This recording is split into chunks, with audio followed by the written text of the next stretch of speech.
बिस्मिल्लाहिर्रहमानिर्रहीम। आज की मेरी ये वीडियो बनाने का मकसद सिर्फ ये था कि मेरे पास बहुत से मरीज़ ऐसे आते हैं जिनको कमर दर्द होता है, तो उनके जहन में बहुत सारे सवालात होते हैं। तो मैंने कहा कि एक वीडियो की शक्ल में उनके जवाब दे दूँ, क्योंकि कई दफ़ा पेशेंट को एक तो बताना मुश्किल होता है और वो घर जाते जाते वैसे ही भूल जाता है।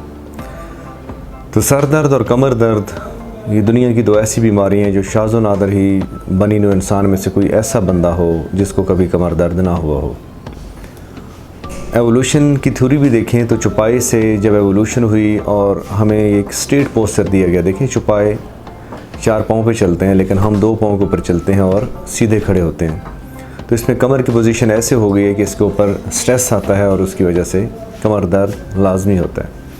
कई दफ़ा तो ये ख़तरे की बात नहीं होती, लेकिन बहुत सारी दफ़ा ऐसा भी होता है कि कोई ख़तरे वाली बीमारी होती है जिसकी वजह से कमर दर्द हो रहा होता।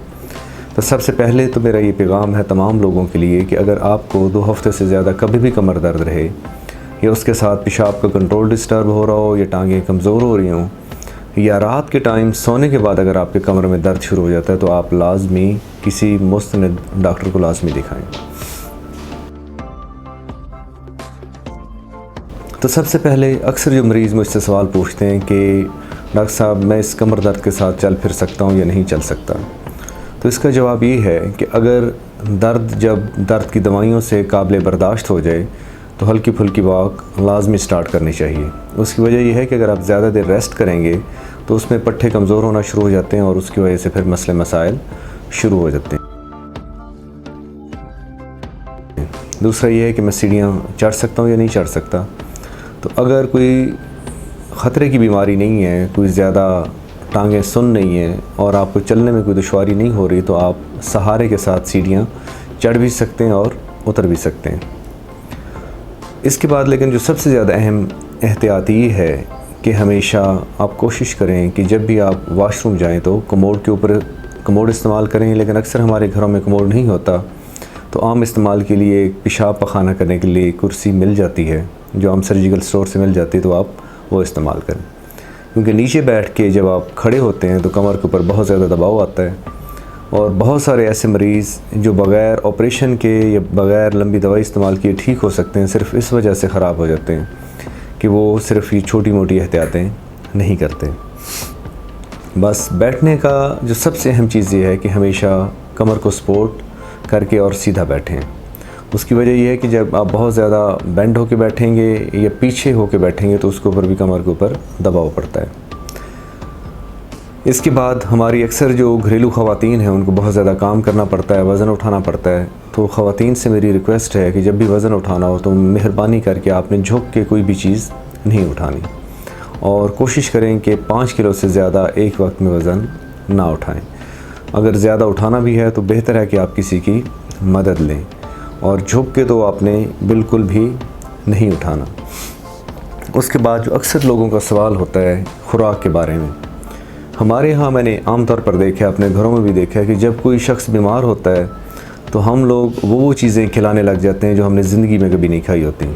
यखनी का इस्तेमाल, देसी घी का इस्तेमाल और 8-8 अंडे खिलाते हैं और दूध के 4-4 गिलास पिलाना शुरू करते हैं। तो एक तो मेरी सबसे पहली रिक्वेस्ट ये है कि एक इंसान की जो नॉर्मल डाइट होती है हमेशा उसी को कंटिन्यू करना चाहिए।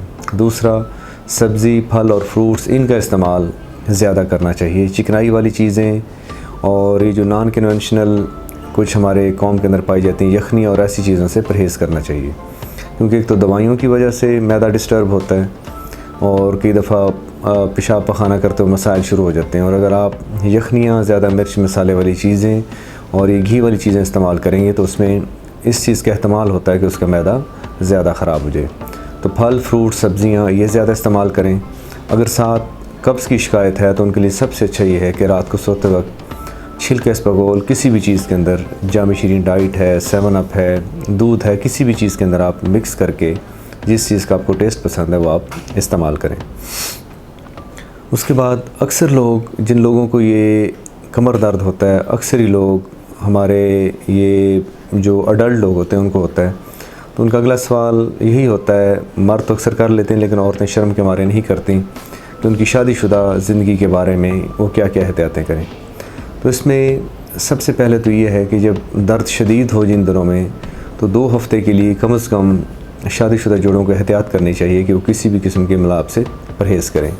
और जब दर्द काबिल बर्दाश्त हो जाए तो जो मरीज़ है उसको कोशिश करना चाहिए कि वो नीचे सीधा लेट के अपना ये अमल परफॉर्म कर सकता है।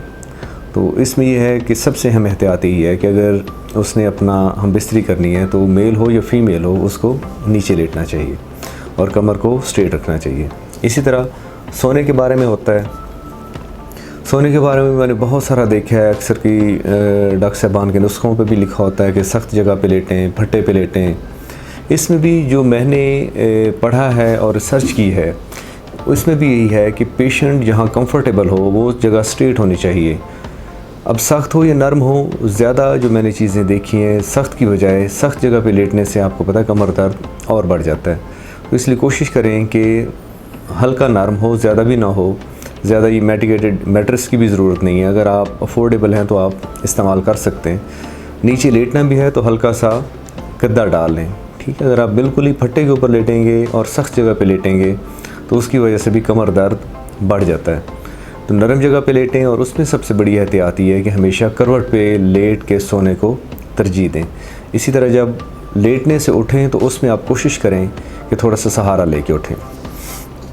इसी तरह जो शादीशुदा ख़वातीन होती हैं अक्सर उनका एक सवाल होता है कि हमल, तो मेरी तो एडवाइस ये है कि जब तक कमर की तकलीफ़ है प्रेगनेंसी से अवॉइड ही करना चाहिए। उसकी वजह ये है कि प्रेगनेंसी में हमेशा कमर दर्द जो होता है वो और ज़्यादा ख़राब हो जाता है। उसकी वजह ये होती है कि पेट के ऊपर वज़न पड़ता है, आपके पट्टे नरम पड़ जाते हैं और उसमें एहतमाल होता है कि बहुत सारे ऐसी कमर की तकलीफ़ जो सिंपल दवाइयों से, एक्सरसाइज और एहतियात से ठीक हो सकती है वो हमल के दौरान और ज़्यादा बढ़ जाती है। और आपको पता है कि अल्लाह ना करे अगर प्रेगनेंसी के दौरान कोई डिस्क या किसी भी वजह से अगर सर्जरी करनी पड़ जाए कमर की तो वो उस मरीज़ के लिए भी मसला होता है और जो करने वाले डॉक्टर साहबान होते हैं उनके लिए भी मसला होता है। सफ़र, तो जैसे हमारे सड़कों के हालात हैं और जैसे हमारी कौमी सवारी या तो मैंने देखा है रिक्शा है या मोटरसाइकिल है, तो मेरी ये इनसे गुजारिश है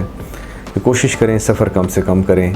मजबूरन करना भी पड़े तो आरामदेह सवारी पे करें। रिक्शे, मोटरसाइकिल, गधे और इस तरह की जो सवारियाँ उनसे परहेज़ करना चाहिए।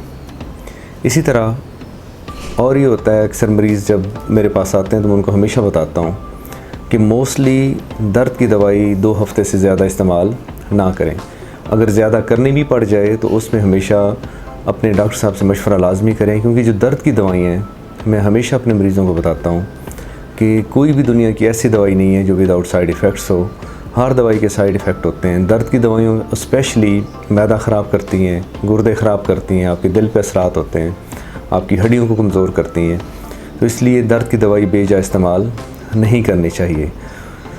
और कुछ मरीज़ों को ये भी लाजमी बताता हूँ कि कई दफ़ा कमर दर्द लंबा अरसा चलता है तो उसको थोड़ा सा बर्दाश्त करना सीखें। मेडिसिन के अलावा जो तरीके हैं कि रेस्ट करने से, अपना पोस्चर ठीक करने से, थोड़ी सी एक्सरसाइज से, फिज़ियोथेरापी से, या जो नॉन कन्वेंशनल मसाज है, जो नॉन कन्वेंशनल तरीका इलाज हैं, उनसे अपने आप को पुरसकून रखने की कोशिश करें। क्योंकि दर्द की दवाइयाँ जो कॉमनली यूज़ होती हैं, जो ब्रूफन वगैरह हैं, वो आपका मैदा ख़राब करती हैं। बाकी जो दूसरी ओपियाइड्स हैं उनमें नशे, ऐसे समझो नशावर हैं, तो उसकी वजह से फिर बहुत सारे मरीज़ एडिक्ट हो जाते हैं। तो इसलिए मरीज़ों से गुजारिश है जो इलाज करवा रहे होते हैं, चाहे किसी हकीम से करवा रहे हों, डॉक्टर से करवा रहे हों या होम्योपैथ से करवा रहे हों, कि दर्द की दवाई 2, 4 या 6 हफ़्ते से ज़्यादा इस्तेमाल ना करें और कोशिश करें कि कम से कम मिक़दार में इस्तेमाल करें। और सबसे आखिर में जो मैं मरीज़ों को अक्सर बताता हूँ कि ख़तरे की बात क्या है।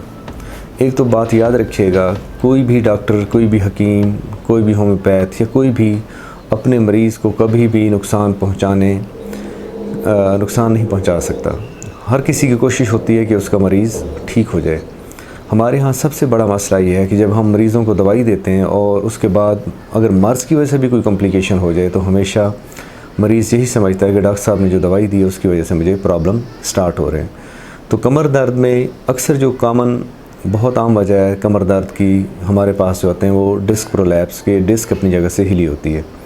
उसमें जो ख़तरे की सबसे बड़ी बातें ये हैं कि अगर शदीद दर्द शुरू हो जाए जो आम दर्द की दवाई से ठीक नहीं हो रहा, अगर उसका पेशाब पखाने का कंट्रोल डिस्टर्ब हो रहा है, उसकी पेन की वजह से नींद डिस्टर्ब हो रही है, या उसका काम जो ऑक्यूपेशन है वो डिस्टर्ब हो रहा है, तो फिर उसको फ़ौरन दोबारा अपने डॉक्टर से रजू करना चाहिए। अल्लाह ताला हमको अपने हिफ्ज़ ईमान में रखे, अच्छी सेहत में रखे। व मा अलैना इल्लल बलाग।